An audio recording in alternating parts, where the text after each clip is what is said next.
when Pedley had an idea that the narrow alleyway would change his day, he had no idea that it would change his life. He climbed to the top of the brick wall, where he discovered a plastic bread bag. Inside that plastic bread bag was an antique clock watch. Reuben took the clock watch all over New Ember, trying to discover its secrets. It was not until he met Mrs. Genevieve that he discovered two things. One, the clock watch did work. Two, he was not the only one who wanted it. The Smoke, an evil man who rules all of New Ember, also wanted that clock watch. Seeking answers, Reuben went to Point William Lighthouse, where he discovered Jack and Penny Meyer had some secrets of their own. Together, with the help of Mrs. Genevieve, Penny, and Jack, Reuben discovered that not only did the Smoke want the clock watch, he also had one of his own, and there were sinister reasons why he wanted to possess two of them. Do you want to find out what they were? Check out The Secret Keepers by Trenton Lee Stewart.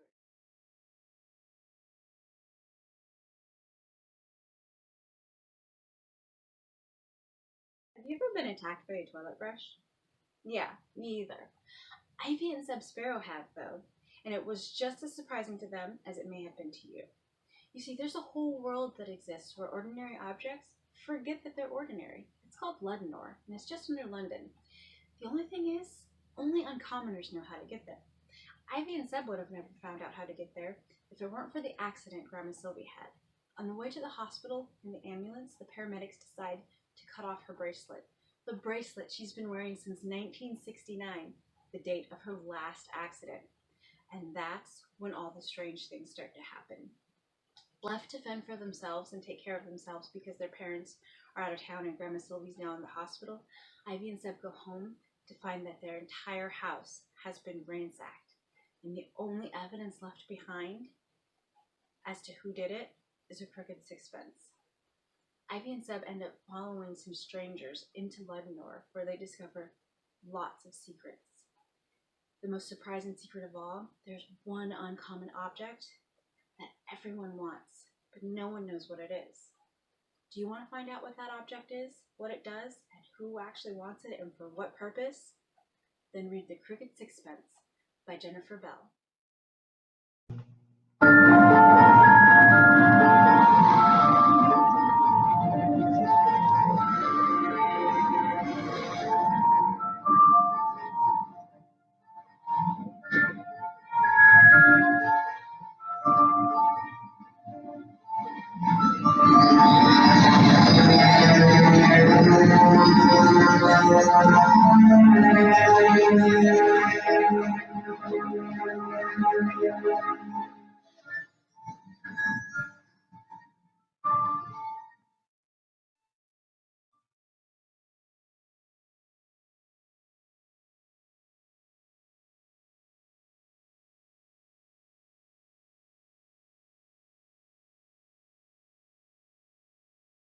You ready for Ivy Pocket?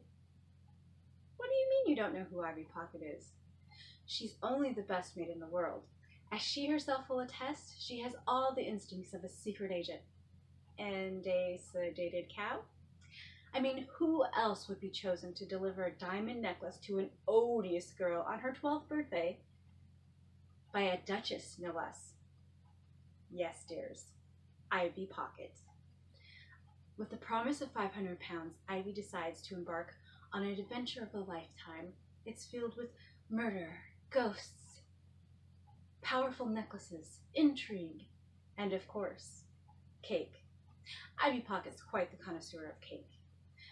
The only thing is, there's 3 rules. 1, don't tell anyone about the diamond necklace. 2, don't show anyone the diamond necklace. 3, don't put the diamond necklace on.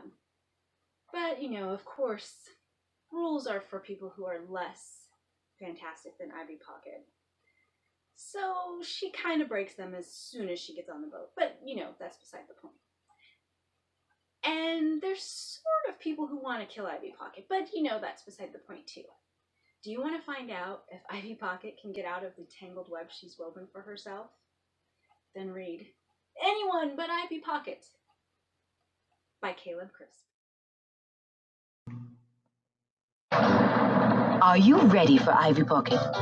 Ivy Pocket is... I am 12, and you will not find a more well-rounded girl in all of Paris.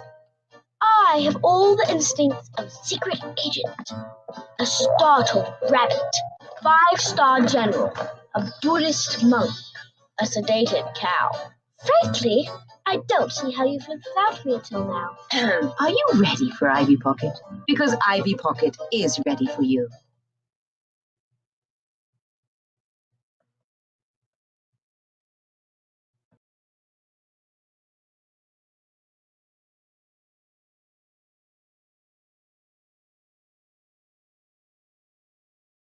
Being awesome is something we all strive for, but there's not really a guide to how to be awesome.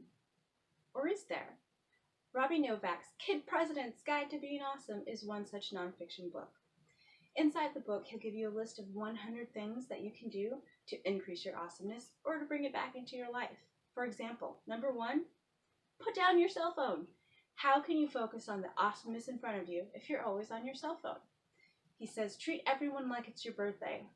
And, hey, look at these awesome people, as he gives you interviews with other awesome people and the awesome things they've done.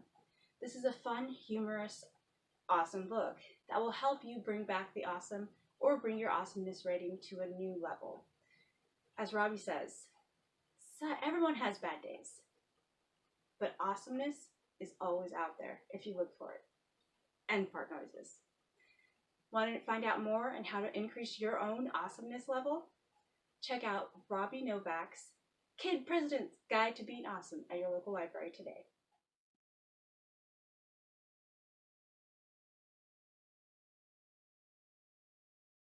Think about what you do on a daily basis.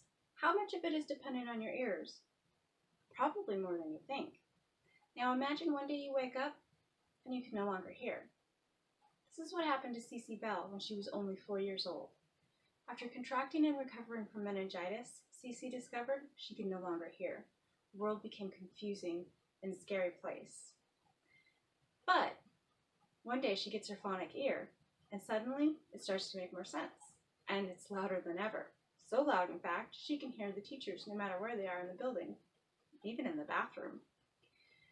Cece starts to adapt and learn what people are saying, but she's still having trouble making friends. So she starts to think of herself as having superpowers, super hearing in fact. She starts to call herself El Defo. El Defo is everything Cece is not. She's brave, she's smart, and she stands up to bullies. Will El Defo and Cece ever merge? Will Cece ever find a true friend who accepts her for who she is? Find out in the graphic novel El Defo by Cece Bell.